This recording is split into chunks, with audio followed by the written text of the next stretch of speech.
ఈసారి ఎందుకంటే ఈ చెత్త బూతులు వస్తున్నాయి ఎందుకు తీసుకొచ్చారండి మేము ఈ 8 వస్తుందంటే మేము ఎక్కడికో వెళ్తుంది అనుకున్నాం కానీ ఎక్కడికే కాదు కదా పాతాళలోకలో దిగిపోయింది. లాస్ట్ టైం లాగా అమర్దీప్, శివాజీ, రైతు బిడ్డ ఇలా లేరా? శోభా శెట్టి, రతిక ఇలాంటి ప్లేయర్స్ లేరా? కంటెంట్ బాగుందండి అక్కడ. కనెక్టెడ్ ఉంది, ఒక మెసేజ్ ఉంది, ఒక రైతు గురించి కష్టాలని అవని ఇవని.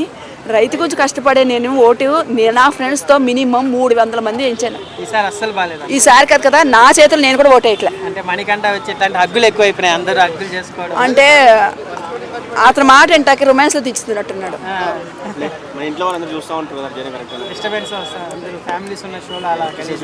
బాగాలేదు అస్సలు బాగాలేదు. తీసేయడం బెస్ట్.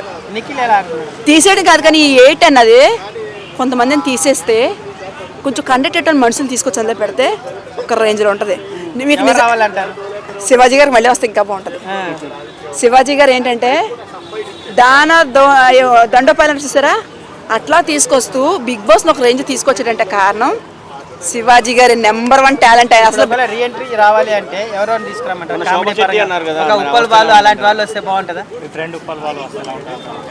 మా బాలు ఇప్పుడు బాలు వచ్చారండి ఇంకా కేకే. ఇంకా ఆయనకి కళ్ళ కావడం తెలియదబ్బా, చాలా మంచి ఆయన. జనాలు తెలియని వాళ్ళు చాలా కామెంట్స్ పెడతారు, చాలా ఒలగగా పెడతారు, చాలా ఇదిగా పెడతారు.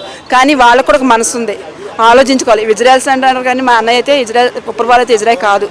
తనకు కూడా ఇంట్లో పెళ్లి సంబంధం. అగ్గిపెట్టి మచ్చ మాత్రం అనొద్దు. వాడు ఎంత అంటాడంటే అమ్మాయిలు చెడ్డీలు ఒక్కడి వెళ్ళి కూడా వాడు నిజం చెప్తున్నా. బిగ్ బాస్ కాదు కదా ఇది, ఏంటో బడా బాస్లో అలాగే చేశారంట. పెద్ద బస్లో అక్కడ నేను ఉంటే నా కొడుకుని బయటకు తీసుకొచ్చి తుక్కు కొడతా.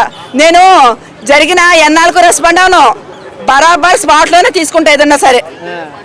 అది పద్ధతి కాదు. వాడి కొడుకు అక్క చెల్లి ఉంది కదా. ఆలోచన చెప్తా. Thank you.